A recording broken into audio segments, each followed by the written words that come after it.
Hello, bonjour. Aujourd'hui, on va parler de Meghan Markle et le prince Harry, comme c'est notre couple favori. Et cette fois-ci, on va parler d'un article qui vient de sortir dans le Daily Mail, comme j'aime l'appeler. En fait, c'est le Daily Mail qui est un tablier d'anglais. Dans ce Daily Mail, justement, il y a un article sur la maison de Meghan Markle.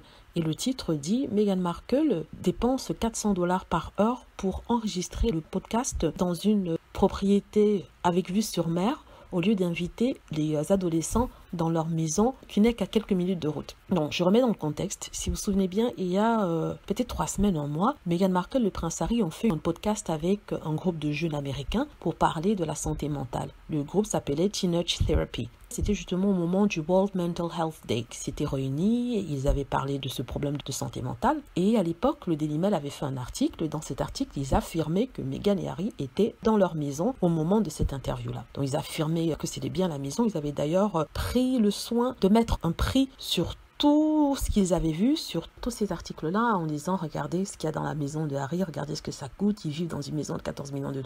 Ça avait provoqué la furie des trolls et des haters qui se disaient oh mon Dieu, c'est horrible, ils ont payé autant d'argent pour la maison, c'est pas normal. Donc comme d'habitude, leur folie. Donc ils sont mis à hurler et qu'est-ce qu'on apprend aujourd'hui? On apprend en fait que ce n'était pas la maison de Harry et Meghan. Il faut rappeler que juste après cette interview, au vu des commentaires que faisaient les gens par rapport au prix des choses qui avaient été mises dans la maison de Meghan Markle, les adolescents étaient venus dire qu'en fait, ils n'avaient pas fait l'interview dans la maison de Meghan Markle. Personne ne voulait les croire et personne ne les écoutait. Aujourd'hui, le Daily Mail, faire marche arrière, il a décidé qu'il fallait écrire un article dessus, mais au lieu de own up, comme on dit, au lieu d'accepter leur tort en disant qu'ils s'étaient trompés, non, ils accusent Meghan Markle et le prince Harry d'avoir sciemment menti au public en faisant croire que c'était leur maison. Vous vous rendez compte, ils mettent le blâme sur Meghan alors que Meghan et Harry n'ont jamais dit, mais jamais dit que c'était leur maison. Ils ont juste fait une interview et les gens ont assumé que c'était leur maison. On pensait que c'était leur maison. Et du coup, on leur retape dessus une deuxième fois. Ils disent que Meghan Markle et le prince Harry ont payé 400 $ par heure pour la maison qu'ils ont louée au bord de la mer. 400 $, c'est à peu près, on va dire, 350 €. Et le monde se met à crier, les haters et les trolls se mettent à hurler en disant que ce n'est pas normal, il faut absolument qu'ils arrêtent de dépenser cet argent